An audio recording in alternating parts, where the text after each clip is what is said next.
evening, everyone, and welcome to Talk Football. You're joining Dan and Jesse. How is everybody today? So today's show, the premise is we've been discussing the top four. We've been looking at the relegation teams. We've been looking at the teams which are just come up into the league promotion-wise. So today's conversation is going to be looking at the teams closer to the bottom end of the league. We're going to be looking at probably from around 12th down to was it number 15th, 16th, wasn't it? 17. 17th in the league, from last season. So we're going to be taking a look at Leeds, going to be discussing Everton, we're going to be discussing Crystal Palace, we're going to be looking at Brentford, and we're going to be looking at a few clubs around there. So, with that, Jesse, how are you, mate, today? Good, man. You? Yeah, fantastic. Really, really good. Looking forward to this show. Looking forward to discussing. So we're just going to get straight into it. If anyone can get in their comments or any likes or anything like that, one would really, really appreciate it. So Jesse's just throwing up the league from last season. So we're just going to start from bottom to top. So as you can see, we've got Villa, we've got Southampton, Everton, Leeds, and Crystal Palace are going to be the clubs we're going to look at. And starting out with Leeds. Now, last season, Leeds, it's a tale of two ends of the story, wasn't it, really? It was a Leeds team that everyone rated the season prior and were playing, kind of like an exciting brand of football, very intensive, very physical, very, very energetic. However, this season it fell apart. It's as if though everybody had their number. Now, I think this is a joint two reasons. One was the injuries. They were riddled with them. They lost so many key players. But secondly, I just think that style of football was everyone had their number. I think every team just had their number and knew how to beat them and knew how to play them. So, Jesse, I don't know what you think about that one with Leeds. Do you think they were lucky to stay up? I think they were lucky in the respect that the way that they were playing under Bielsa was not. There was no way that they were ever gonna have continuity in the Premier League. I think they shocked everyone in their first season, and then second season syndrome obviously kicked in, and it became a case of not just teams figuring them out, but also just not being able to play that over the course of a 38-game season when every team is athletic as Leeds are. So because the first season, it was an issue of, can we match up to Leeds? Can we take them on? Rather than the second season where they come in and you kind of understood that you had to match them up. Sorry, the first season, it was essentially that you didn't know how they were actually going to play, and you weren't expecting that amount of intensity on the pitch. The second season, it was, we already know what they're going to do. If you can split the lines, you can beat them.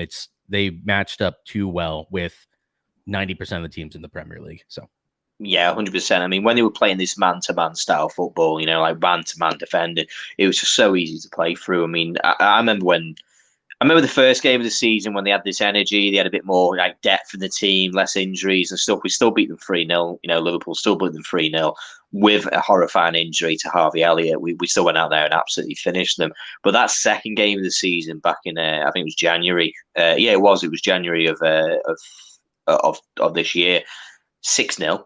Like, it could have been 10. It really could have if Liverpool attacked and opened them up at free will. So, talking of that one, it was a very difficult situation, a very difficult sort of emotional problem for them to get rid of Bielsa from a fan base. I know that there was a big, big split in the opinions of Bielsa being sacked. There was a big belief that this guy would still keep them safe. They would still be able to stay up. It wasn't his fault. It was the defenders. It was the club not buying players, which, to be fair, they didn't. They didn't buy enough players. But I disagree with that. I think his time had been and it had been done. I can understand, this is their Jurgen Klopp. This is Leeds' kind of version of Bill Shankly. This is a guy who's brought them back to where they want to be after 20 years out of where they kind of wanted to be, all this time away from not being in the in the top flights of football and stuff like that, about being, we're back in the Premier League now. This guy's done what so many other managers couldn't do since, through the financial problems they had, the double dip they went through.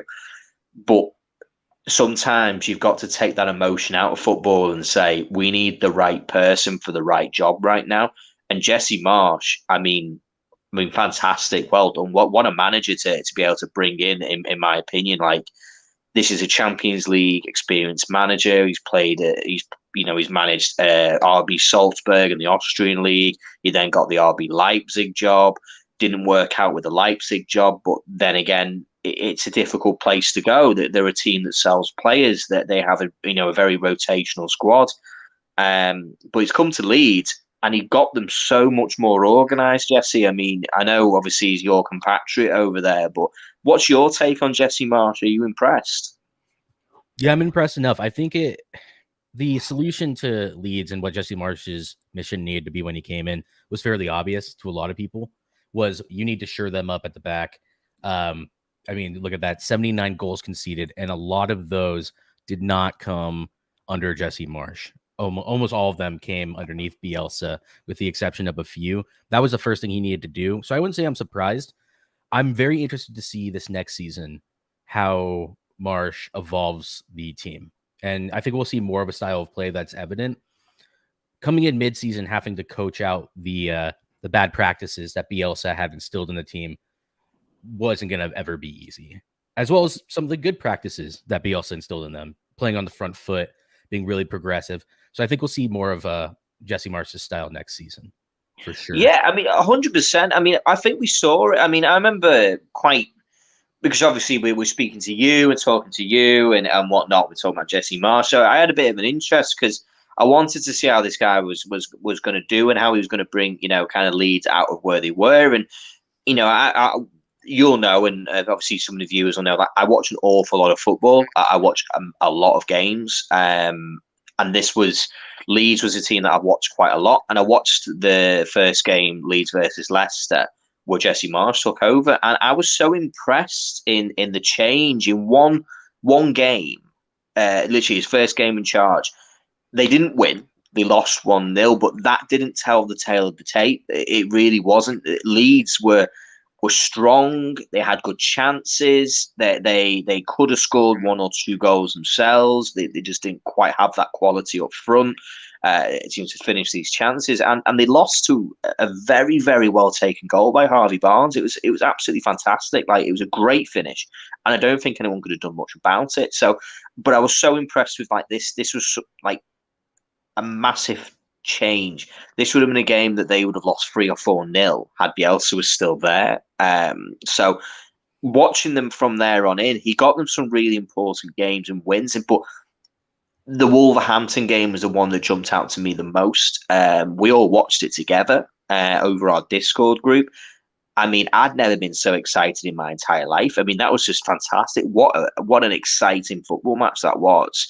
But what I could see, and this was something which resonated with me, is how deep Jesse Marsh and his team were involved in what was going on.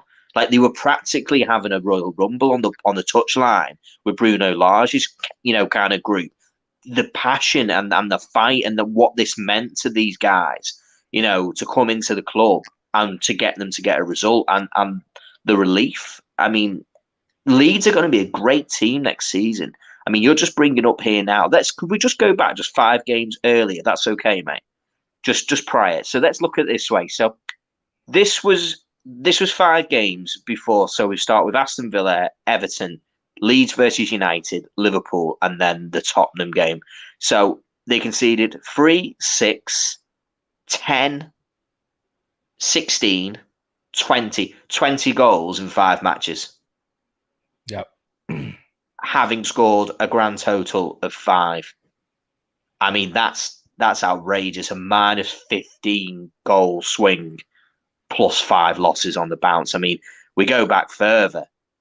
I mean, look, it just gets worse and worse, doesn't it? I mean, 7-0, yeah, 4-1, 3.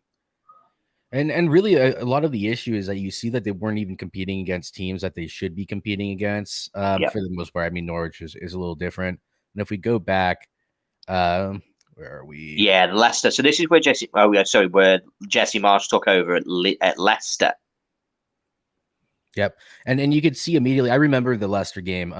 We had been watching it, and it was really disappointing to see them not come out of that game with a result, because whether it was a new manager bounce or whatever it may be, they really did play well. And like you said, it didn't tell the tale of the game. This one worried me just for Jesse Marsh because of that affection that people had for Bielsa. I remember after this game, Twitter was blowing up and the fans were not happy. They were like, did we make a mistake? Or weren't even saying, did we make a mistake? They were basically saying, we can't stand this manager. It's like one game in after you perform against Leicester. But then you start looking at it. I mean, Leeds, obviously just that was an absolute must win. That game there, those 3 points was I mean, ultimately they were crucial. They were, and they got that result, and it was a really important result. Then this next one, I mean, this is huge. Like right here, this was a game that had it all. This was a last minute winner, literally a last kick of the game winner. I've been so excited about a team that isn't mine, just for the dramatic value of this match. But this kicked them on, because I'm looking here now, they get another point. Leeds, they then go on and beat Watford. They then get another point against Crystal Palace. They lose to City. That's fine. They're in with a shout against Arsenal 2-1. That's respectable. They lose to Chelsea. That's how things go. They drew with Brighton. That's not a bad result for them. And this was an important result, this one against Brighton, because they were losing this game up until the very end of the second half. The fight was there from the start.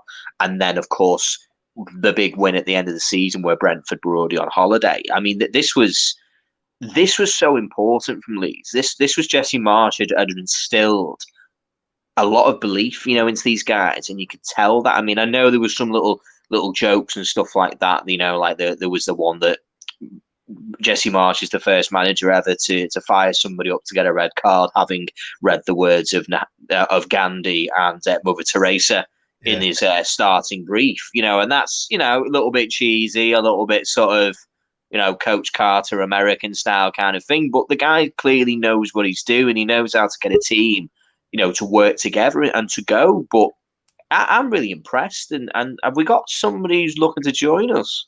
Yeah, we do. Big Josh, how you doing, man? Yo! Good morning, gentlemen. It's an early one for me, so how are we all today? We're really good, Josh. We're really, really good, mate. We've just been discussing Leeds and how they've been this season and what we think is going to happen next season. We're just about to go on to our predictions for Leeds. We'll start with you, mate. How do you see Leeds' season getting on next year? Do you think the relegation fight, or do you think they'll be kind of moving up the table a couple of spots? Well, that, for me, that's actually a good timing, because I've been looking at Leeds. For me, that just all is dependent on their transfer window, to be completely honest. And if they reinvest this Rafinha money wisely, I think there's going to be a bit of a scrap on. I think they'll probably be hovering thereabouts like they were last year.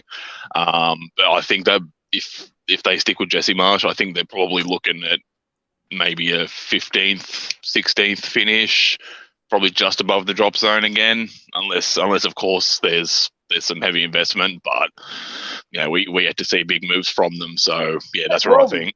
I mean, on that side, actually, we actually have made some moves already. I mean, they've already brought Brandon Aronson from RB Leipzig in. From Salzburg, sorry. I used to say Leipzig just to be clear, but then Salzburg. So it was Salzburg. Yeah. They brought Salzburg in. Third or fourth most expensive player in their transfer. Really trust this guy to bring him in. They brought Mark Rocker in from Bayern Munich. They spent a few quid there. And then there's also one other guy, and his name escapes me. You'll just have to bear with me on that one. But they've gone out and they've made some moves already. They spent about 50 million. So it's around about the Rafinha money, but they've also got another 45 million coming from Calvin Phillips. So that's a side of it that's going to be really important. They're losing two of their most important players, if not their most important players. So it's going to be important that money gets dumped back into the club on players, because last season they had no options. Like, they literally, at one point, they had no players once injury and COVID hit. I agree with you. I think Leeds are going to be more secure. I can see them getting somewhere around the 42, 43 points mark. I think they'll be a bit more safe kind of thing, but I don't see major changes down at Leeds. I think there's still a long way to go before they can kind of start creeping up that league. Absolutely. Yeah, I feel that there is potential there with Jesse Marsch, as long as they stick with him. They did look a much improved outfit by the end of the season. So if they can carry over, then, hopefully it will Well, not hopefully, because I want to see him go again. But as long as they stick with him, I think they'll be okay. He seems a decent manager. Yeah, the other thing I will say about Leeds, and this is kind of just to put in perspective, and we've kind of talked about this. We covered the bottom three, the promotion sides last week, but I fully expect. I think every single one of us said at least two of the promoted sides are going to go straight back down. Yeah, so I definitely think that just lends some credence to. I think there are at least two other teams in here in this 17th to 12th place that are more likely to go down than Leeds. So I think they'll be safe this season for sure.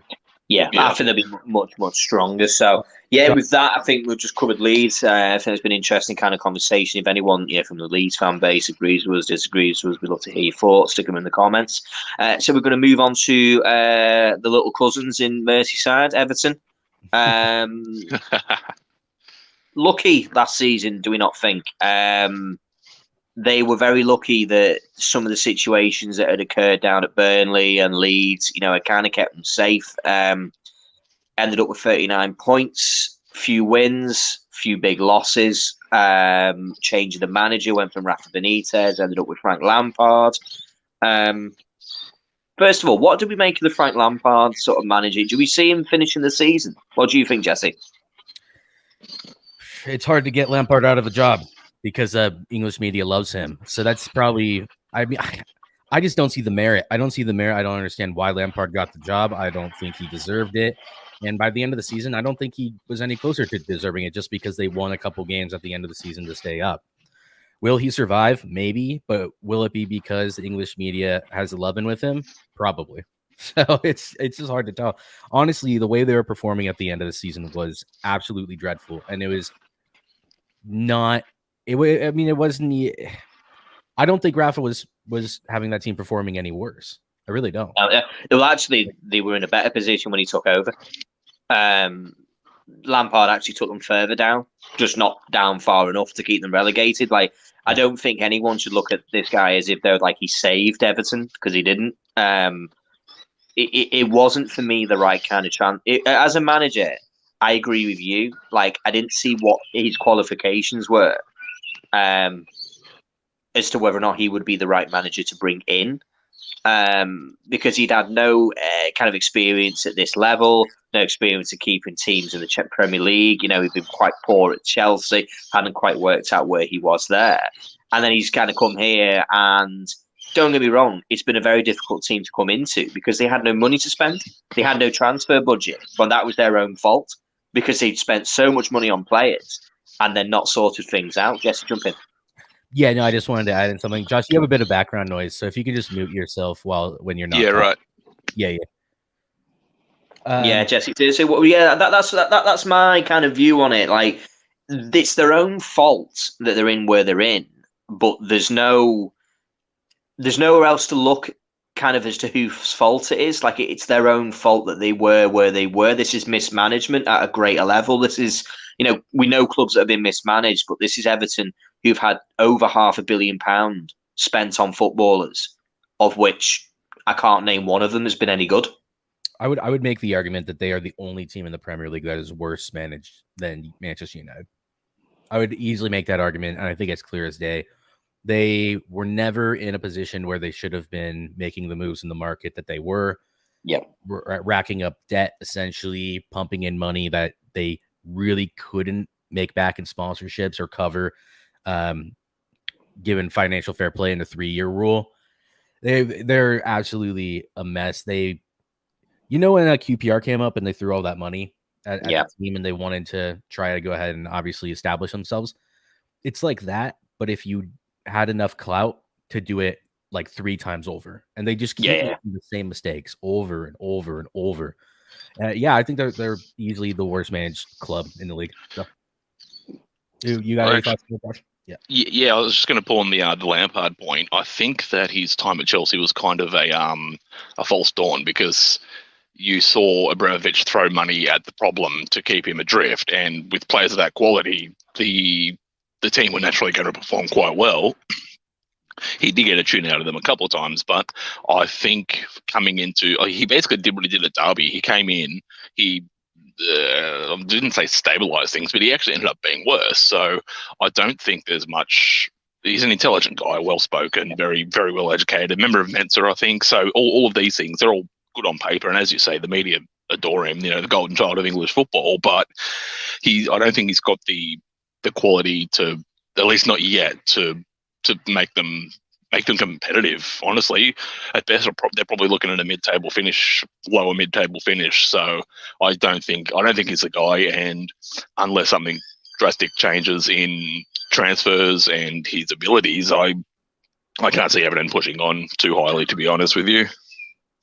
No, I mean, this is the side of it for me. I mean, I'm more pessimistic, and yeah, I'm a Liverpool fan, and people will say we're on an agenda, but I don't think much will change. I think they'll be exactly where they are next season. They're a weaker team now than they were. They won't be as strong next season. Losing a player like Richarlison of much gets 8 goals a season and 6 yellow cards. They've lost him now. They're keeping Dominic Calvert-Lewin, who last season was appalling. He was nothing like the player he was the season prior. I don't know where the goals are going to come from for them. They're going to really, really struggle. They're being linked apparently on a free transfer with Jesse Lingard, which is the most Everton signing that you could ever imagine. And it would make perfect sense. However, again, at the same token with that is they are shopping in the bargain bin at the moment. They're only able to get free transfers in through the door. But again, this is all Everton's own fault. They've put themselves where they are through their own mismanagement. So I'm looking at their team for next season. I think that they're going to be in and around the same position. Every fight is going to be a dogfight. Every game's going to be a tough one. We're just getting up. I think this is the first 10 games of the season. It's not going to be easy. I'm just looking very closely at that. First 10 games includes Chelsea, Villa, Liverpool, Arsenal, and West Ham. Yep. I mean, they're gonna have a rough start. They're gonna have a rough start. These and sandwiched in between that, I don't expect them to beat either Chelsea or Aston Villa. They might get a draw to Villa. I don't know, depending on how they start the season.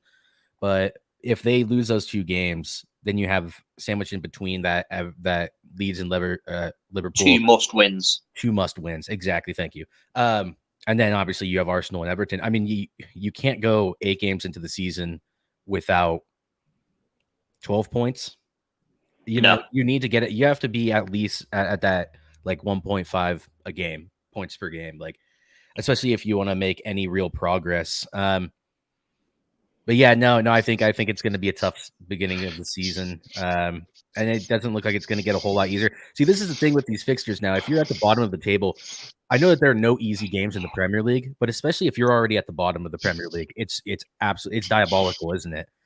Well, we talked about this with Bournemouth, didn't we? When we looked at Bournemouth in our last show, when we discussed this with Bournemouth, those first 10 games, they're a really important sign of get-go. Because it's kind of like that's that springboard for the rest of your season. Like, like when you're looking into October and you normally get that first international break that comes along. Now, what will be interesting is that first international break is going to be the World Cup. That's when that's going to kind of be. Now, the thing for me is like, this is a mental situation. I don't know what you guys convinced. This isn't just Everton. But if you're sitting in that relegation zone while the World Cup's going on, how do you think that's going to feel spending an entire month sitting there? Do you think that's going to have a little bit of like a mental kind of fatigue on players? Like, what do you think of that, Josh? Do you think that, like if you're a club that's in the bottom kind of the league, you have this international break in the World Cup, but it's basically you spend an entire month just sat there, and like it's kind of like we're in a bad position. Do you see that as like as a bad thing, or do you think that's actually potentially a positive for these teams in the relegation? Well, that's the thing. I mean, these guys are professional, and they know obviously the position they're in and how much hard work they got to put in to actually get where they want to be. You'll find a lot of the non-international players, they're probably going to be hopefully working and training and getting back into a good shape come the end of the World Cup. So, I mean, it's really those of weak mentality that'll be the most impacted, to be honest. But I mean, if it were me personally, I'd be doing a Cristiano and pumping it out, 6 hours training a day when no one's around. But yeah, I mean, it also, I think the big thing is also they look forward to after and see what sort of fixtures they got lined up. And we can't say the players don't do that because, the rivals will cross in the big derbies and all that sort of stuff. So just say, I don't know what the United fixtures are like after the thing. But I know there's a couple of difficult ones and it's all congested. So it's kind of a unique situation this season specifically because you've got, I don't know, it was like 8 games in the month either side of the World Cup basically, including the European competition. So April's very congested as well. April has 7 games in it. I believe for every club it's going to be really congested. Yeah, so that's the thing. It's like it's hard to say. It's dependent on where they are, I guess. Yeah, as you said. But if anything, that should spur them on, give them more motivation to work harder when there is a break in the competition. So yeah, well, I can't really answer that wholesomely. Yeah. No, I think for Everton, I think it's going to be another tough season. I think the chickens have come home to roost with their spending on their poor purchasing on the players they brought in. I think they'll be safe. I think they'll be strong enough still, but I see another season where it's going to be a stressful one for Blue fans. In all honesty, I don't see things much changing there, and that's a good opportunity for us to move on to our next club, Southampton. And talking of teams for relegation, these are the ones for me. I think this is the last season we see Southampton, because if they carry on playing the way that they played last season, they are gonskis. They have been terrible. Towards the end of that run in from there, they were so poor in every single game.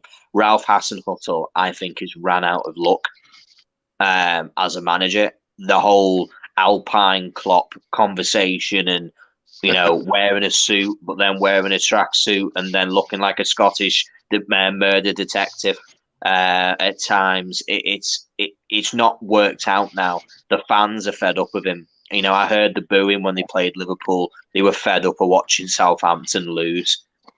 Could we just open up Southampton's results? I think that doesn't tell the full story. I think Southampton lost more games than that on the bounce. Yeah, actually, on the Southampton point, I don't know if you guys looked at the stream with me and Anthony last night, but we actually had a question from Twisted about who we think the first manager is going to be sacked, and I put my hand up and said Hasenhüttl because they're not going, if they start poorly, they're not going to want relegation. They've been in the league now a couple of years, so I think there's if there's a sniff of poor form, I think he might be out the door. It's just he's walking on thin ice as it is. Yeah, no, I mean, I've been saying that for a few weeks on the channel. I do feel that Ralph Hasenhüttl, along with Brendan Rodgers, are my 2 managers who are my favourites to get sacked first, just based on 2 principles. One, the underperformance of the clubs. There's all the results, aren't they, there, mate? So on the underperformance of all the clubs and things like that, it's been really, really poor. And I think the fans have fed enough. I think the only reason they've stayed in a job is because they have they have just about kind of saved themselves by there not being any alternatives that are kind of available for them. There's a loss. Losing 3-0 to Brentford is outrageous. Losing to Crystal Palace, drawing with Brentford, which is just about a result. Losing 2-0 to Burnley, outrageous. Somehow getting a result against Arsenal. I think this is when Arsenal were playing terribly. 6-0 pummeled. A draw against Leeds. Losing to Watford, for God's sakes. Newcastle. I didn't even remember it was this bad. Oh my God. Pummeled by Villa. 4-0 by Villa. They beat got a win against Norwich and Everton. That was when that was just where the rot had set in. Just here was where it started. From March all the way to the end of the season, they won 1 match. Yeah, and they were getting piped too. They were getting killed. Every Game after game after game. That things had fallen apart. That once Broja had stopped playing football, that was it. Like, there was no goals from the team. They just couldn't score. Like, they got the win there against Arsenal. And then that's all she wrote. From there on in, it was just loss. From there on, I think that they're not getting any money spent on the players. There's no legitimate links like properly that are really going with transfers. I think that I think he's being thrown under the bus. I genuinely do. I think that he now is not going to be backed because I think they're hoping to have a legitimate reason to sack him. And let's just see their first couple of games. Is that their first game of the season against Tottenham?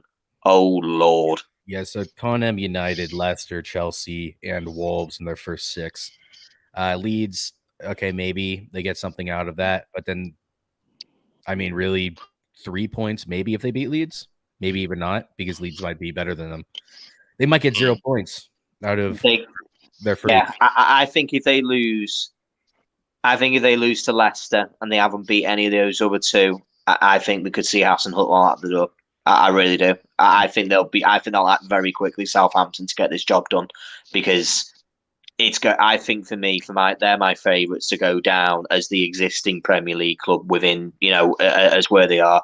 I think that one of the new boys, Nottingham or Bournemouth or whatever, will be strong enough to stay. Fulham would be better than this Southampton team across a 38-game season as it stands right now. So, yeah, with that there's not really much to talk about with transfers because they've not done an awful lot of business. There's nothing at all to talk about. James Ward-Prowse is the only conversation I think we need to touch on. Now, this guy, he's too good to be staying where he is. However, I think his price tag is outrageous. I believe there's talk of him being around £70 million. He ain't worth that. No, that's the thing is, I mean, even if they get that money in, he's their captain. He is their only real performer. Obviously, you have what's his face? Who are the two up front? You have Long, and then you have the other Shea Adams. Shea Adams. Shea Adams actually impressed me this season. Not like impressed me, but he at least was bagging a few goals. Besides that, I mean, the squad is so dapper. Like, it's really not. It's nothing to be. There's no real talent in there, and there's no standout performance besides Ward-Prowse, as well as him being their captain. So they might want 70 million for him because he's their captain and obviously their best performer. But at the end of the day, he's not worth that. I wouldn't be surprised if they're just trying to price him out of a move because they know how important he is for this next season. But even then, I mean, God help them, really, just looking at those first 6 fixtures. So yeah, it's gonna be a tough one. Josh, what do you reckon to Southampton? Do you think they're gonna have enough, or what do you think? Oh, no, they're going to be the whipping boys, plain and simple. I mean, that price tag on Ward-Prowse, I think that's just your set piece tax, to be honest, because it's really the only redeeming trait that they have in the entire team, and he deserves to be at least up lower Europe position club, because he on his day he can, a Grealish to Villa kind of situation. So it's I think they're doing him a disservice trying to price him out of a move, and he definitely deserves a lot better than Southampton. So I think if by some miracle they can survive, it'll only be the skin of their teeth, to be fair. So I think they're going down definitely. Yeah, there's an interesting sort of there's actually a link with West Ham. It's funny that you say, a team looking at Europe. I think that would be a really appropriate club actually for someone of his standard to go to somewhere within that mid-table sort of situation. I don't think he would get into any of the top 6's midfield, to be honest. No. I think he'd be a good option. But I think if you looked at somewhere like West Ham, Wolves, a club like that, I think they would have, a really good chance, but the price would have to be right. The price would have to be around 30-odd million. Southampton, tough season next season. Saints fans, if you're watching, I think it's going to be a tough one. I don't think many of you will disagree. I'd love to hear your thoughts on that one. Aston Villa, this is an interesting one. Tale of two halves. Started out with Dean Smith, lost Grealish. Seemed completely aimless. They didn't seem to have any guide. Didn't know really what they were going, what they were doing. They didn't seem to sign any players that made any sense. They just sort of went and spent money on different things. Buendia, Leon Bailey, nothing really seemed to work out for them. Dean Smith went by the wayside, ended up at Norwich, and then Steven Gerrard came in halfway through the season. What do we make of Steven Gerrard's season so far? What do we make of what he did in the context of what he had to work with, and what he ended up doing with them?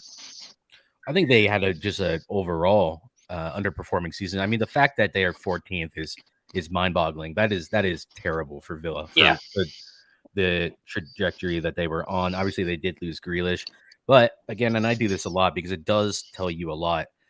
If you look at that -2 goal difference, Brentford -8, and I'm not trying to just say goal difference is everything, but then look at everyone else's. I mean, it's incomparable. It just tells you that they underperformed league position based on how good the team actually is. How they ended up there, it's a bit of a nightmare. But I'll give any young coach or new to the game coach / young coach 2 seasons at least in the Prem to prove themselves. We know Gerrard is a man motivator. We know he has charisma. We know that, or we think he knows what he's doing. I do think he lost his number 2 at one point. He's just lost him, but he's replaced him, however, with somebody. He was the Blackpool manager. Okay. Yeah, so he's done quite well there. He's brought in Neil Critchley, the Blackpool manager, who just took them up with promotion. So he's done well there because he was a really important part of his jigsaw, that assistant. But he's brought in somebody else he trusts. That would be my biggest concern because Aston Villa are making amazing moves in the market. I expect them to be top 10 next season or 11th, depending. If you look at this, we'll go over another week, but I expect at least 2 of these teams to drop significantly, and I expect at least 2 of those teams, probably Villa and Palace, are Newcastle and Villa. I'll say I'd put money on them entering the top 10 next season. I'd totally agree with you. I would agree with you. Josh, what do you reckon to Gerrard, what he's done at Villa? Oh, sorry, mate. Jesse, we're not finished. Oh, no, I said, thumbs up, move on. Oh, sorry, mate. Yeah. Sorry. Look, I think I think there's a lot of potential in Gerrard as a manager. It's sort of one of those situations like the squad's not his, but Villa made some great moves, and I think that disruption was very evident. Like Bailey and Buendia turned out to be a bit of a uninspired signing in the end, but look, I feel as if given a full preseason, a couple of extra players that he wants, I feel like Villa are going to be very competitive next year. I mean, Gerrard definitely has something about him. He took the he gave Rangers a title and stopped Celtic doing, I think it was the 10 in a row or something. So there's definitely a lot of potential there. But again, he's not proven enough at the top level, and I think probably come World Cup time we'll see a good basis of if Phil will be able to push on or not. If they're in amongst the conversation, sort of 10th to 12th, I think there's a good chance they'll get into at least the top 10 and cement themselves quite safely. I'm just apprehensive. I honestly don't want Gerrard to succeed. The rivalry with notwithstanding, but I feel there's a lot of potential there. So hopefully, they appoint the right sort of players for him to want to build his squad out properly, because they no doubt they were far below than what their talent on the roster indicates. And I think, a good off season, and I think they have a pretty favourable opening few games, so they should be able to pick up a good sort of 5 to 8 points in that first month, hopefully, and that'll be a good springboard to work from. Yeah, definitely. I think Aston Villa, they're going to be an interesting team to look at next season. He was very vocal in what he was talking about. Gerrard was very vocal in the fact that he wasn't happy with some of the players' performances and their ethic towards what they were doing, what he wanted them to do. That's quite telling from the players that have left the club. He's allowed players like Matty Cash has stayed. However, the young lad who's gone up to Newcastle, Target. Matt Target's gone there. Like, a lot of people questioned why he allowed him to leave. Now, that says to me that clearly this was one of the players that he didn't feel was getting on board with what they wanted him to do. He went out there, brought Lucas Digne in, Luca Dean, which is a good signing, brought Felipe Coutinho in on £15 million. Mercurial talent, you know what you're going to kind of get. You'll get hot, you'll get cold, but you'd hope over the course of the season he's going to bring that extra level of quality to that midfield. They brought in Boubacar Kamara, fantastic young midfielder in there, already improved them in the midfield. And then Diego Carlos, absolutely stonewall necessity to bring in a new defender, because their centre-backs absolutely let him down, let Gerrard down time and time and time again. Like, this was the thing about it. If anyone who didn't watch Aston Villa, but anyone who did, I think they'll know that Aston Villa were not short of creating chances. They played a style of football that created so many chances. However, the problem was Ings and Ollie Watkins just didn't perform at the level that you would have wanted them to do and expected them to do. They were really poor. Ollie Watkins was half the man that he was the season prior. And Danny Ings, I'm afraid, he's got all the talent. He really does. You know, I do rate the guy. I just think you can't rely on him. He's not a reliable enough striker. Jesse, do you want to just jump in on that, mate? Yeah, on Ings, he's injury prone, but I was about to bring that up. I feel like the forwards let Gerrard down massively last season. I mean, really, some of the chances that they were missing were incredible. And even in the final game of the season, I'm just going to mute you real quick, Josh. Yeah, sorry. Sorry about that, Josh. But even on the last day of the season, that City versus Villa game, I mean, Ollie Watkins should have bagged a hat trick. Like, the amount of chances, the fact. Yeah, I know. I'll try not to bring it up, but I'm gonna bring it up. No, really, but he should have. He's at every moment he let down that squad, and I really think it was in the end the forward line that really just blew it. And that goes into what you said, Jesse, at the top of this segment, is that you mentioned that you looked at that goal difference, and that proves it. That proves your point that they were not a bad team. They were just underperforming. They were an underperforming team.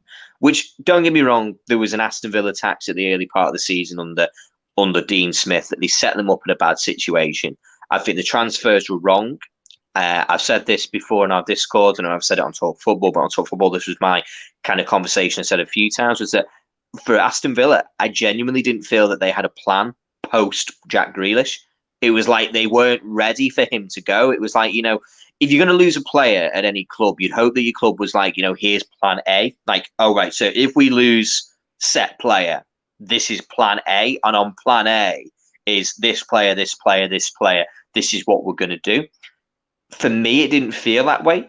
And I could be wrong, but just from the outside looking in, for Villa, it looked as if they were like, Buendia was good. Yeah, we'll bring Buendia in. Leon Bailey's, he's good. Yeah, we'll bring him in. And, you know, it just seemed to be scattergun approach. It wouldn't really seem to be a good investment of the £100 million.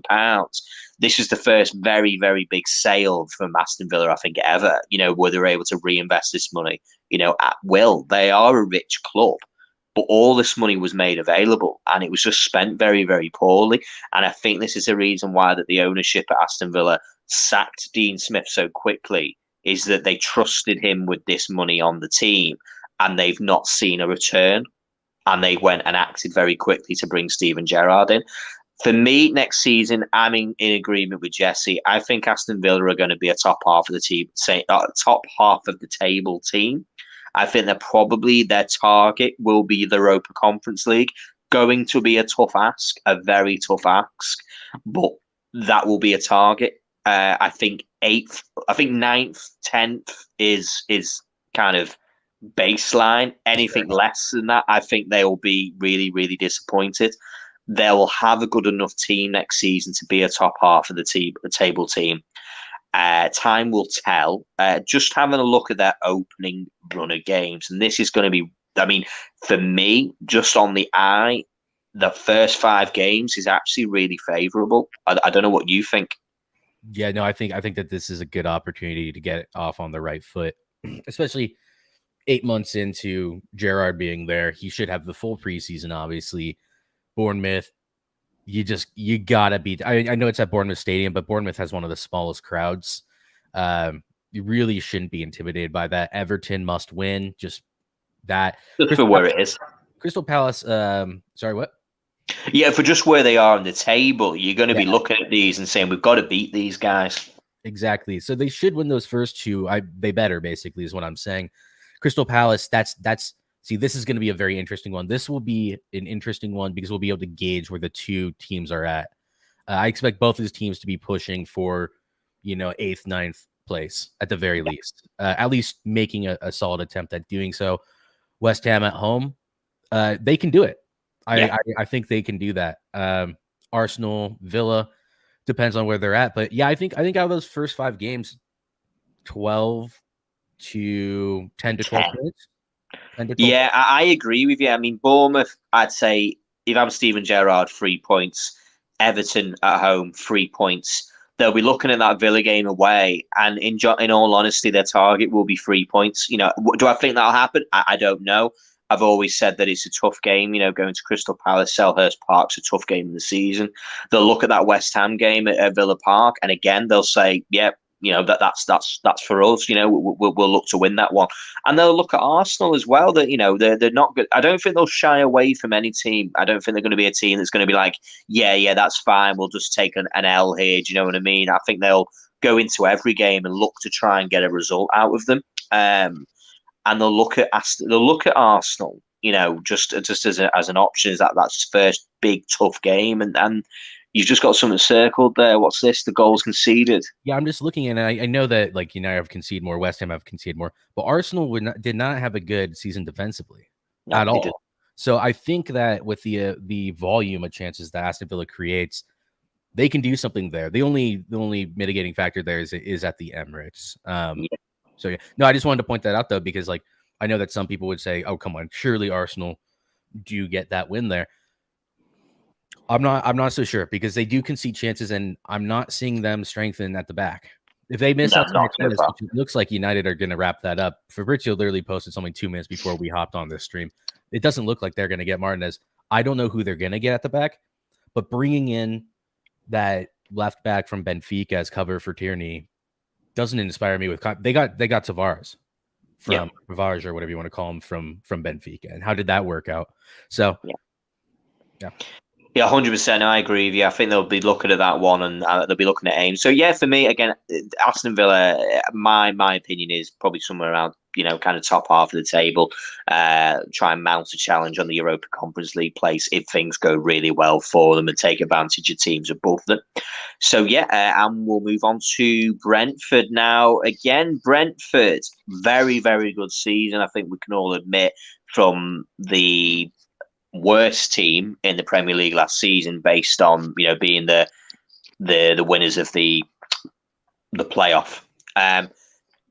Played a very interesting game, had a very strong start, had an incredibly poor middle, and just about got it kind of rescued towards the end of that sort of season, and got a few more points on, and kind of got them to where they were. Now, what do you make of Brentford going forward into next season? Like, what is your kind of views on Brentford, Josh? What do you think of Brentford? It's an interesting one, because it's almost a carbon copy of what Leeds did when they were promoted. Like they came in and blew everyone away with a style. It pitted out, and my man Ericsson saved their season essentially from floundering too much.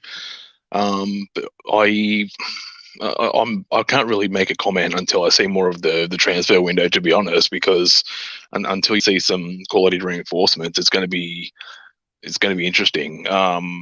I think they've shown that they have enough about them to survive, but again, that was down to Ericsson basically gluing everything together and stabilizing that ship, because it was looking pretty tragic there for a while. I think they'd be, at best, I think they're probably going to look at maybe another similar 15th, 16th. I think that's probably where they'll finish next year.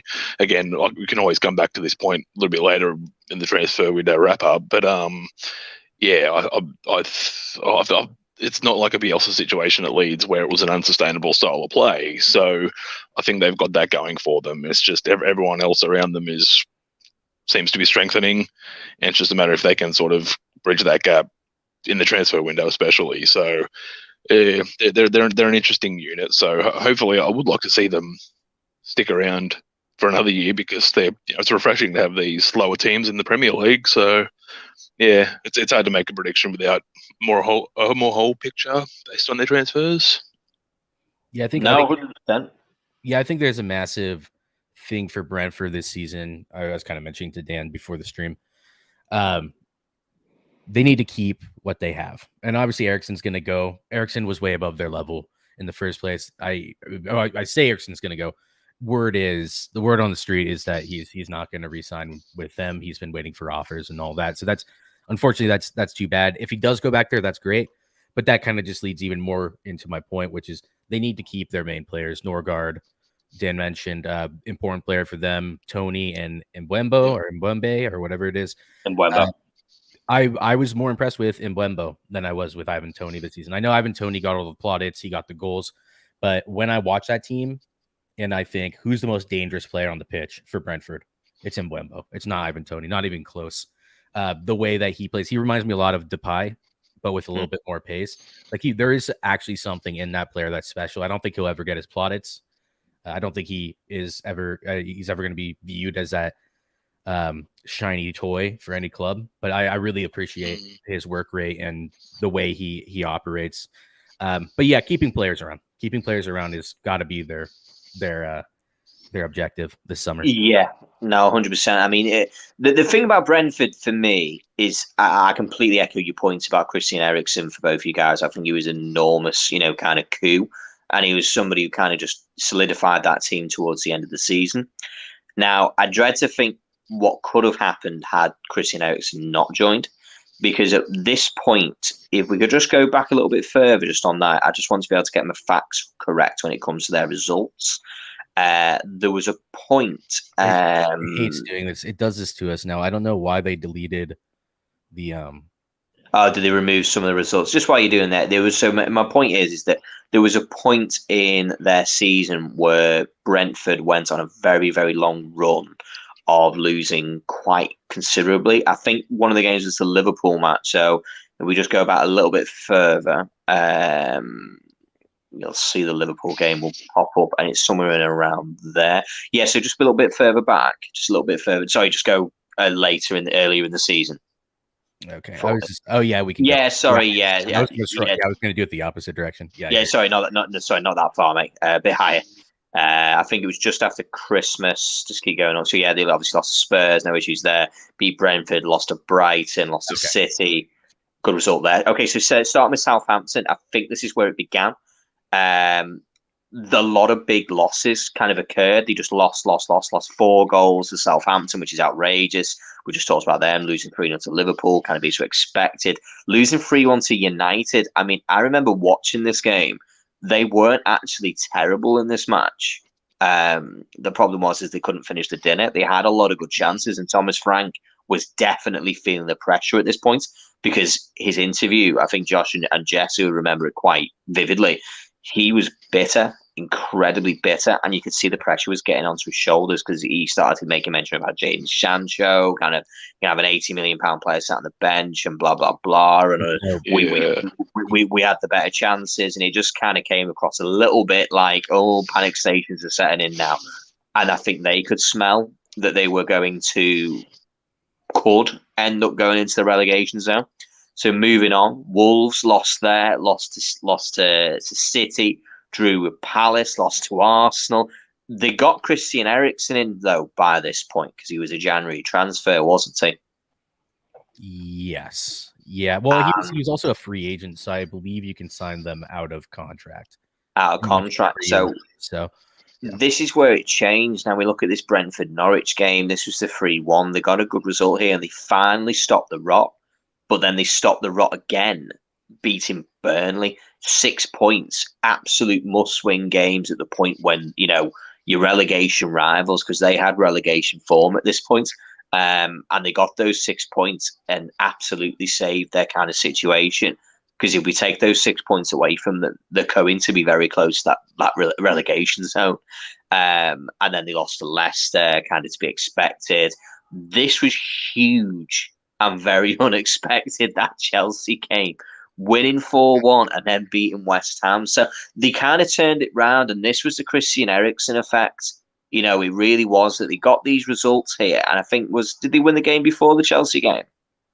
No, they lost to Leicester. No, they lost. But I mean, 3 games wins on the bounce. That was it. That was, got them back to where they needed to be.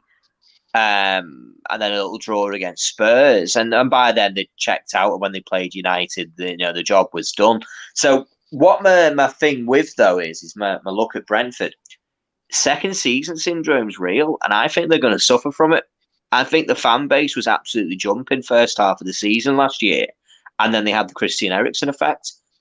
They're not going to have either of those. So I think they're going to be in for a bit of a tough season. I think we're going to see them battling.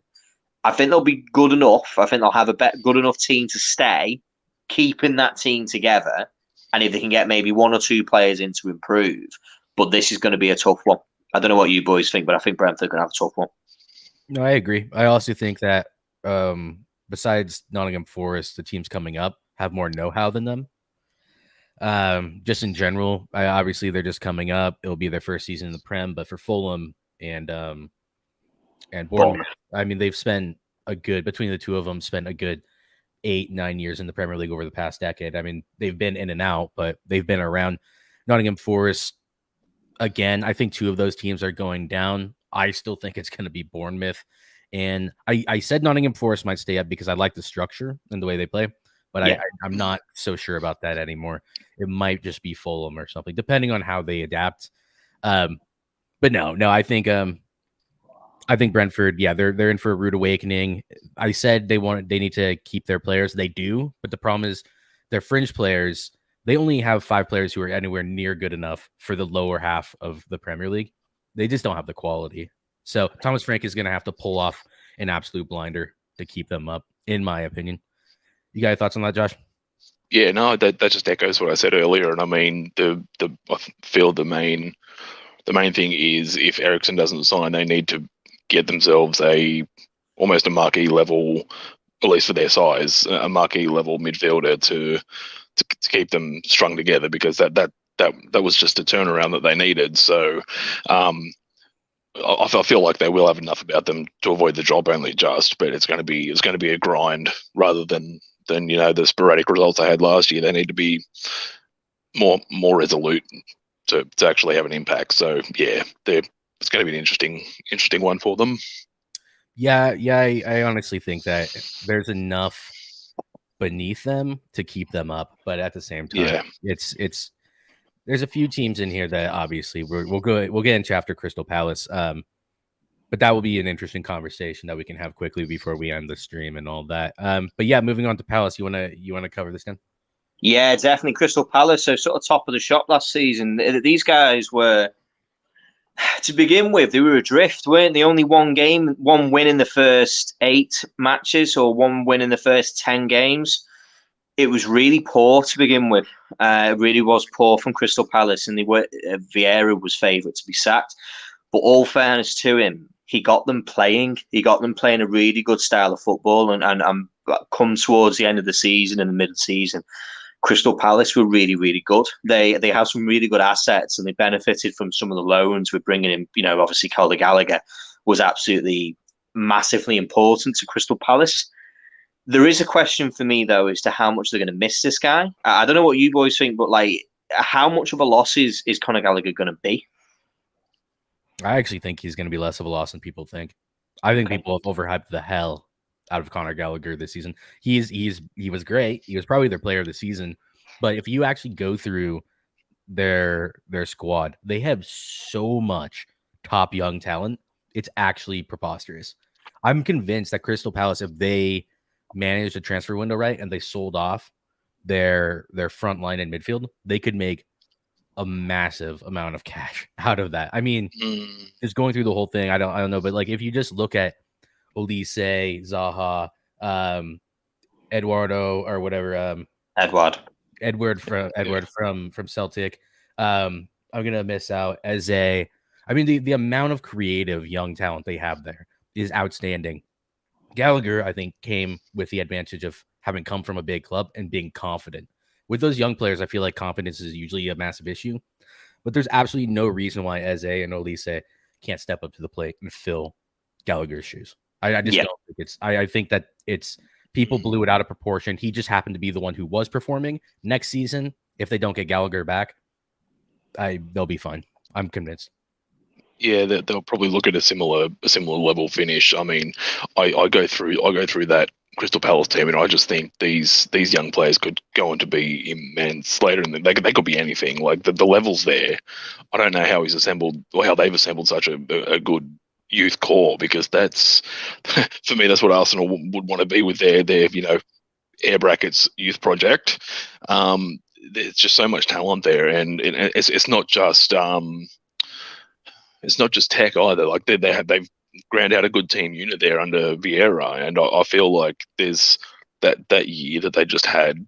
Well, they'll be all the better for it, and that's a perfect springboard to go up the ladder. So I feel like they're going to finish higher than they did this season. It's kind of scary if they can keep that team together. What they could do in a couple of years really is. No, 100%. No, definitely. Yeah, so, I mean, looking at Crystal Palace, I mean, good results there. They ended up really strongly. They had a couple of odd little results which were quite interesting.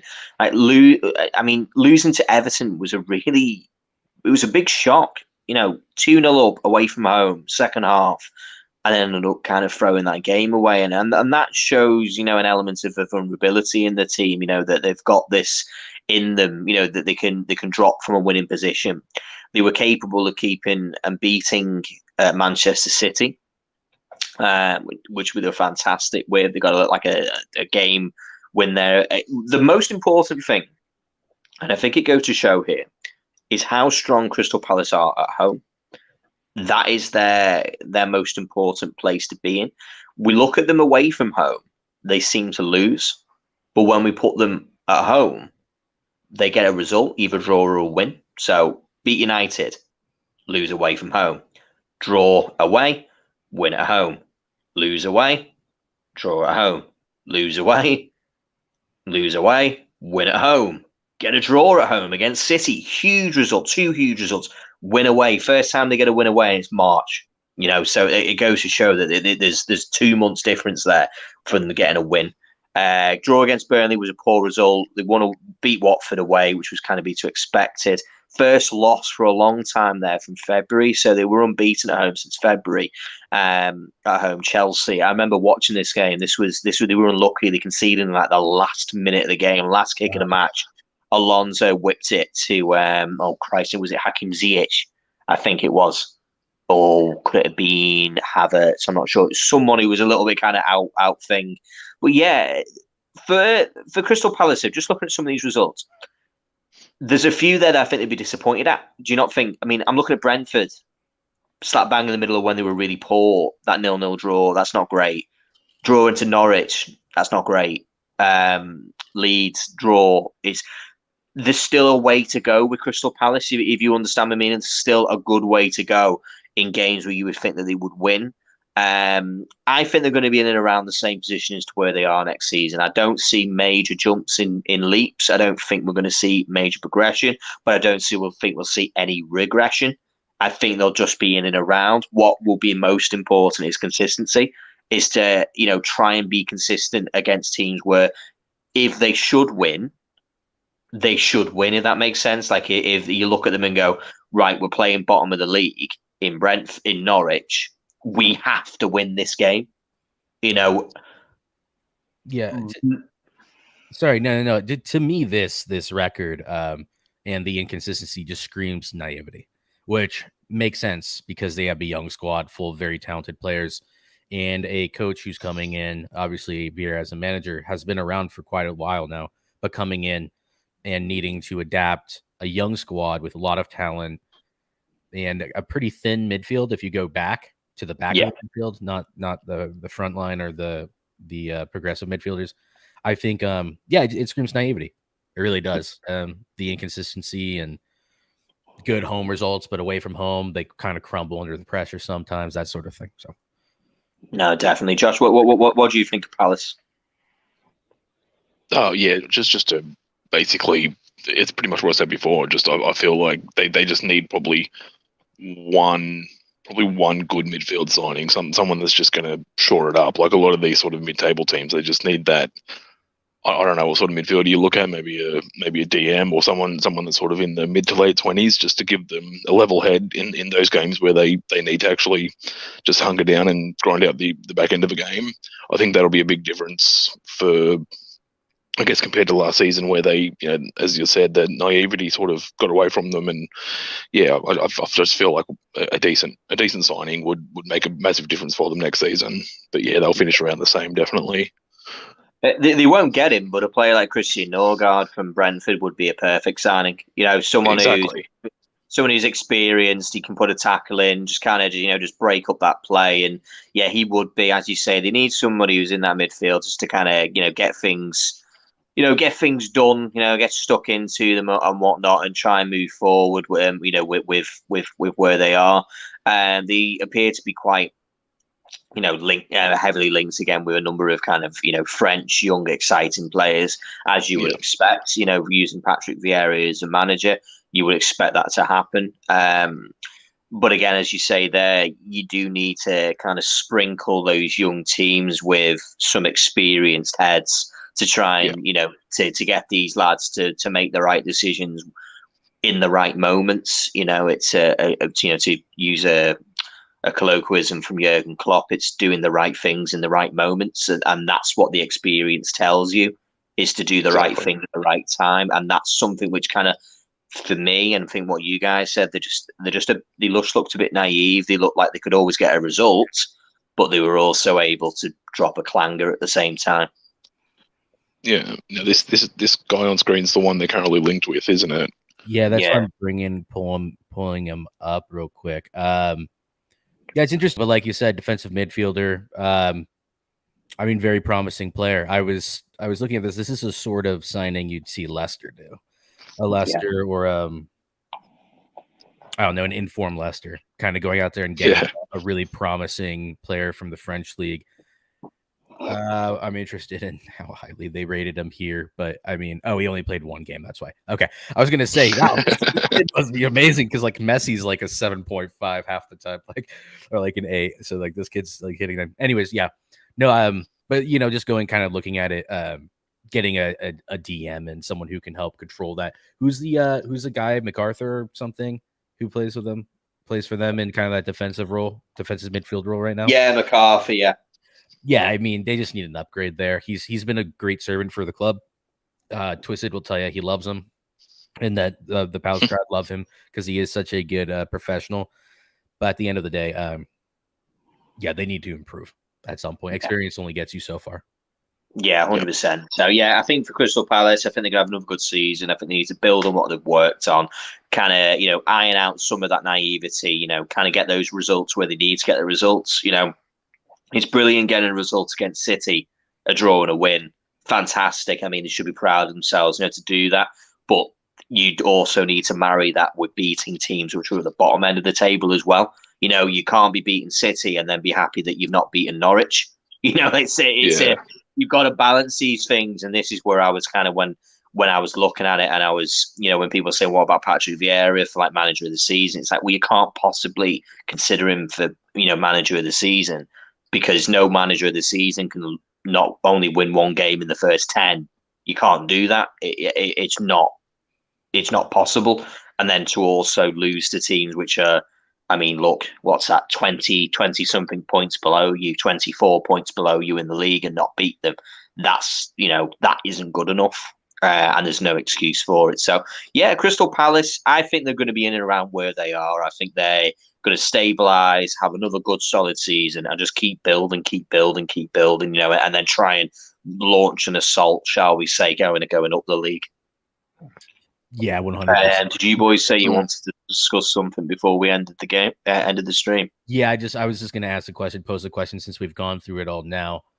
Who goes down? So let's just say one of the promotion sides, stays up. So Fulham, Bournemouth, Nottingham Forest. We've already covered that. Josh, do you want to say who you think stays up? You don't need to if you don't want to. We can go straight into who we think.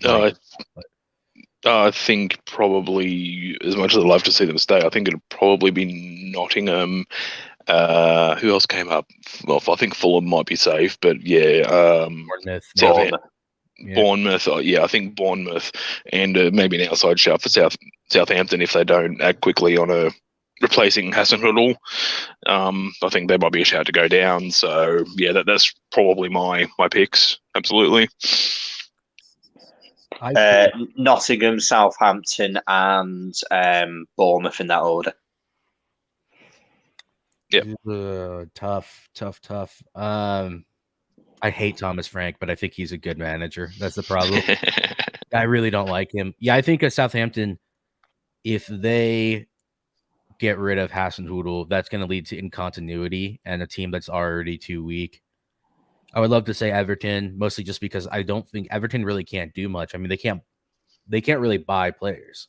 They're already in such a bad financial situation that selling Richarlison is just covering up holes. As Dan, I don't know if Dan said it earlier, but he definitely has mentioned it a million times to me. Southampton. Southampton will go down. Nottingham, as much as I hate to say it, will go down, and Bournemouth. They're just not. They're not going to be able to do it. So yeah. No, I think that's right. I mean, it's no shade against sort of kind of you judging Bournemouth before they've come up there.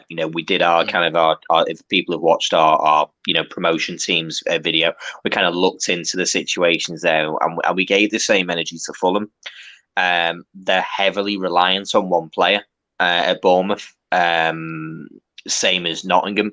They have one, they have a striker who kind of sticks out, kind of like a sore thumb, and everybody else doesn't seem to bring the goals in. And my concern is I don't know of any Championship striker who's come up and converted that level of form to the Premier League, or even kind of emulated it in 70%, 60%, and got 15, 16 goals. I mean, Ivan Toney was fantastic in the Championship last season, but when he came up here, he went through quite a barren patch, and a number of his goals came from penalties. Not that they don't count, but obviously, penalties is a different kind of situation. What matters is scoring from open play. That's where, they're the bread and butter situations. A penalty is just a bonus. It's a bonus goal. That's my kind of view on it. They all count, but they're kind of a bonus goal. You can't rely on penalties, because a penalty, you can't win a penalty. You can only be given a penalty. It's an illusion to say they won a penalty. You don't win it. You get it's given to you. So you can't rely on those to give you those goals that you're going to need. So Bournemouth, I don't think would be good enough. I can't see anybody at Southampton stepping up and scoring goals for them. I just don't. I don't see them having anybody who's going to do it for them. And yeah, I think I'm going to have to say Nottingham Forest, just based on the fact that I just don't think they've got the depth. I just don't think their team has enough quality, within it to kind of be able to compete with the big boys. I think they'll be compact. I think they'll work hard. I think they'll be a tough team to beat. But eventually, once a few losses kind of, start to accumulate, it starts to get in people's mind. Do you know what I mean? It starts getting these players' minds then. Yeah, the other thing, and I think I'm thinking about Nottingham is the right team that I'm thinking about. They did not score enough goals last season, or they didn't have a primary, like a real goal scorer is what I think it was. The goal that was the conversation, yeah. And I think that's really going to affect them. Obviously, they only scored one less than Bournemouth, but I think you need a designated striker, someone, or not even a striker, just someone who's going to bag. You need a hitman, don't you? 10, 15 goals in the Premier League. I think that's really important. So, yeah, I think that's you need a hitman. I don't think Nottingham Forest have one. It's great to spread those goals throughout the team, which is fantastic. But look at Fulham and look at Bournemouth. The difference for those is that they have this lethal finisher up front in Solanke and Mitrovic. Nottingham Forest don't have that, and of which you can kind of at least rely on those two players who are lethal strikers to kind of still be that threat, even if they don't score as many goals as they did this season. You can kind of at least rely on them to be a threat and to be, like a problem for other teams. We saw that, didn't we, this season with Ivan Toney? Everyone made a big kind of song and dance about, he's the guy, watch out for him, he'll cause problems. And in fairness, he did, but so did Mbeumo. They had two players who were brilliant kind of up front for Brentford last season. So yeah, I mean, it's going to be interesting. I'd love to hear people's thoughts and feelings, about what we've said, from Southampton fans, Everton fans, Palace fans. Just kind of get in the comments, just let us know what you think about what we've said. I don't think there'll come as many shocks of what we discussed. We'd love to hear if you think your team's going to make, kind of an ascension to the top of the table. With that, is there anything you guys want to add before we kind of close up the stream, boys? Nope, I'm good. No problem. Glazers out. Glazers out as always. So next week, Friday, we'll be joining us for the Friday show. We're going to be concluding our this segment of shows, which is we're going to be discussing and looking at the teams which are going to be between. Are we going to be looking from Europa League? Is it? Yeah, Europa League down to Newcastle. So it's going to be quite a big show. This one from 5th down to 11th.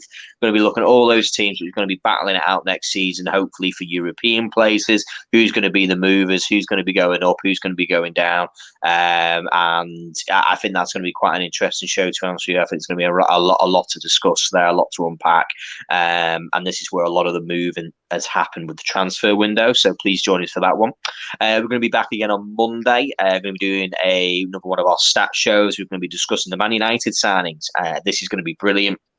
Going to be looking at how Ten Hag's new players are going to improve the team.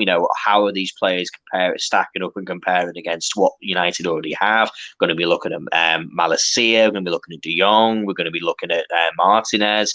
We're going to be looking at all these guys. So I hope you can join us for that one. Boys, I've really appreciated you coming on. Really enjoyed this evening. Jesse, Josh, thanks very much as always. We've been Talk Football, and we will catch us all next time. If you can hit us with a subscribe, hit us over a like. Thanks very much. Take care. See you later. Bye-bye.